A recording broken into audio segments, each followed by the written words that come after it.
Hey, what is up you guys? My name is Catherine and welcome to my channel. Today I'm going to be talking about makeup brands that I have never tried before and why I have never tried them. So I've seen quite a few people on YouTube do this video, and I was most recently inspired by the Taylor and Nisi Pisa's video, who if you have not watched her, you just have to. She is hilarious and one of the most refreshing presences here on YouTube. So I will link both of their videos on this topic down below. So before we get started, I have a question. So if you guys could tell me what your favorite throwback eyeshadow palette is, like a palette that came out like at least 1 year ago, if not more. I'm just curious. I have sort of a video series idea in mind and I want to know what your guys' favorite throwback palettes are. And then as always, don't forget to subscribe. I'm so close to 1,000 subscribers and it'd be really cool if you joined me to hang out here every Wednesday and Sunday. And let's get started. So I'm sort of gonna go in the order of like brands that I haven't tried yet but I really want to like brands that I haven't tried and there's a good reason I haven't tried them. So the first brand that I've never tried is the BALM Cosmetics. So quite frankly, the only reason that I haven't tried this is because of the price tag. It's like one of those brands where it's really only sold in drugstores, but it's very expensive. Like the bronzers are $20, the highlighters $20, the palettes are like $30. I think that their packaging is just absolutely adorable. I feel like their packaging is what Benefit wishes it could be. It's just this adorable, like, it looks like it's like vintage newspaper or postcards that wrap up the packaging. I just absolutely love it, and I have swatched their products in store and I thought they were amazing. I know their complexion products are where they really stand out, like their blushes, their bronzers, their highlighters. I think their eyeshadow formula is nice from what I've swatched, but like nothing really stands out to me from their eyeshadow palettes. They're just sort of boring to me. They definitely have very frequent sales, so I feel like if I do work my way through some of my bronzers and my contours, I will definitely pick up some things from them.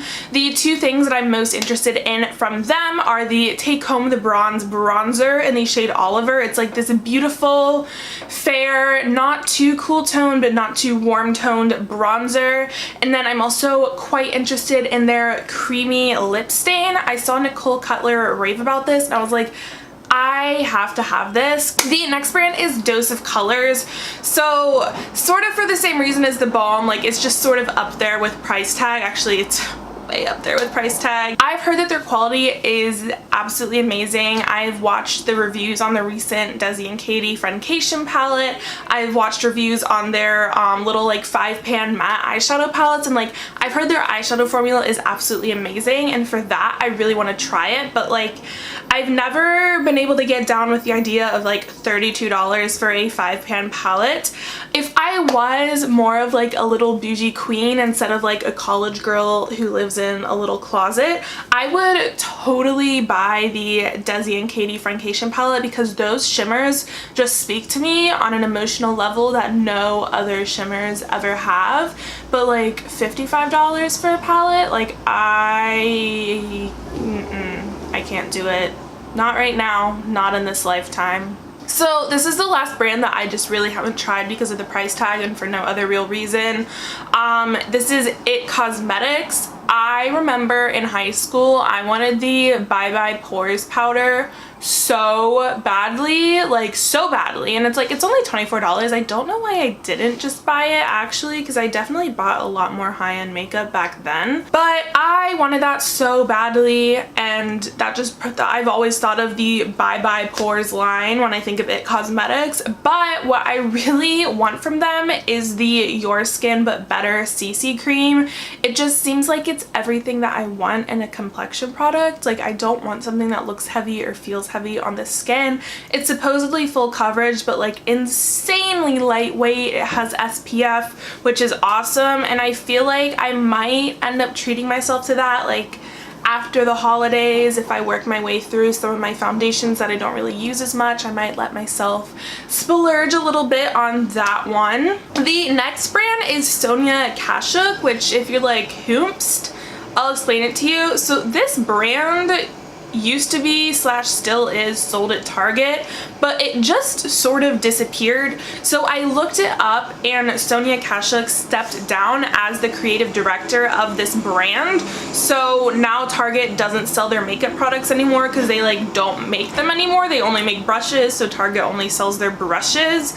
And I remember like this was like the queen of drugstore makeup back when I was like 14 or 15, and I really wanted their eyeshadow palette. I know that for sure. They had a couple ones. I really wanted the matte one, and then I just was like, like I don't really need that. And the Naked 2 palette, it was a different time. We didn't buy every single palette that existed back then. We just didn't. I would still totally try their brushes. I've heard they're like some of the best brushes that you can get at the drugstore, and I also really want to try their sponge because one, I've heard it's really great. Two, it's marbled, and for those of you who don't know me, I'm obsessed with marble pattern. Like, I'm just basic like that, and I love marble everything. The next brand is Model's Own. So I've heard that the quality of this brand is really great, like for its price point, but nothing from the brand has ever really caught my eye. Nothing stands out in my mind about this brand, and then the packaging just also doesn't look very nice to me. It sort of just looks like Forever 21 packaging, if you know what I'm talking about, like Forever 21 brand makeup.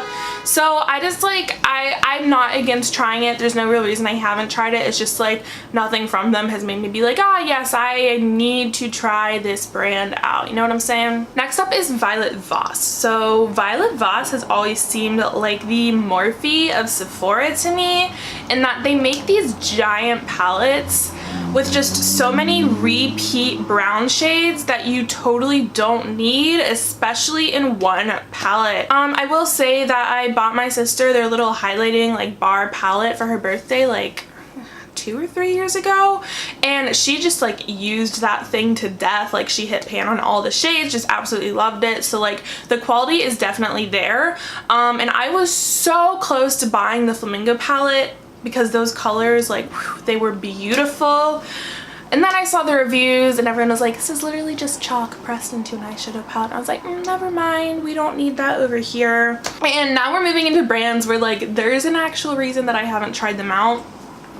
So number one is JUVIAS Place, and this is a brand that I still really do want to try, but I have heard some like nightmare stories about their customer service. Like, I've heard that a lot of orders, like if they're missing an item or if they just don't come, like you just never hear back from their customer service team. And I've heard that people have even gotten blocked from their Instagram account for being like, yo, like never got my order, customer service isn't emailing me back, and the like JUVIAS Place customer service intern who probably doesn't get paid is like blocked. That's why I never did buy from them, and now that they're sold at Ulta, like I really want to go swatch them in store because I've heard that their eyeshadow palettes are just absolutely incredible. Like, their formula is just unbeatable, especially for the price.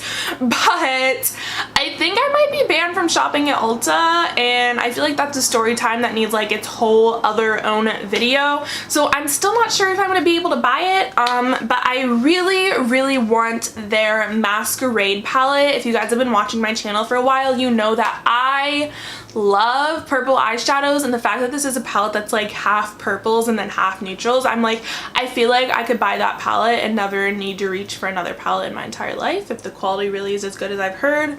And then I'm also interested in the Saharan 2 blush palette, which I know that these blush palettes aren't really like made for my skin tone, but the colors in them, in my opinion, are so unique. Like, I feel like most blush palettes are like all just peachy tones that I feel like if I had that and I just used like a very light hand, it would be very beautiful and add so much value to my blush collection instead of just like the 50 billion shades of coral blush that I have in my collection, you know what I mean? The next brand is JOAH Beauty, or at least I think it's pronounced JOAH.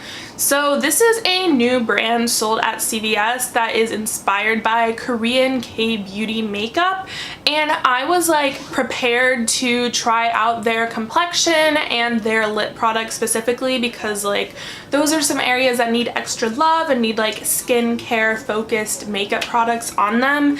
And then the brand was like super shady about their cruelty-free status. So I asked them on Instagram if they were cruelty-free. Like specifically I said, are you guys cruelty-free?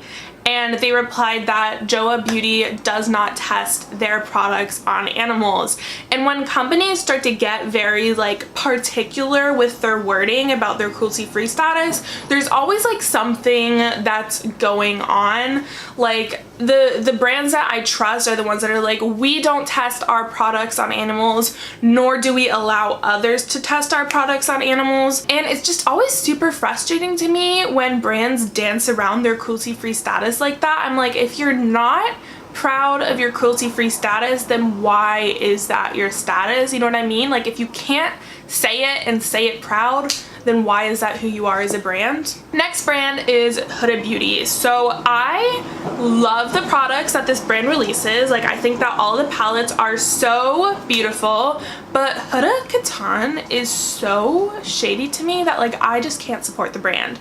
So like the whole ripping off Beauty Bakery thing, I like wasn't 100% sure about at first, because I'm like baking powder, baking, like kind of makes sense. And then I saw the ads that they did for their baking powder, and like they ripped off the color scheme of Beauty Bakery, and I was like, oh, interesting. So you're a brand that's sold in Sephora and you're ripping off a small teeny business. Like, interesting. Not gonna try your product. And then there's also been reports that HUDA herself is homophobic, won't repost men wearing makeup on the brand's Instagram account, which a lot of people have defended because she is, I believe she lives in Dubai, and it's illegal to be gay in the Arab Emirates. Like they will kill you if you're gay. And I don't know, I just don't know how I feel about that. Like let me know your guys' thoughts on that. Like if you think it's like okay for someone not to openly be in support of gay people if it's not legal in their country, like let me know.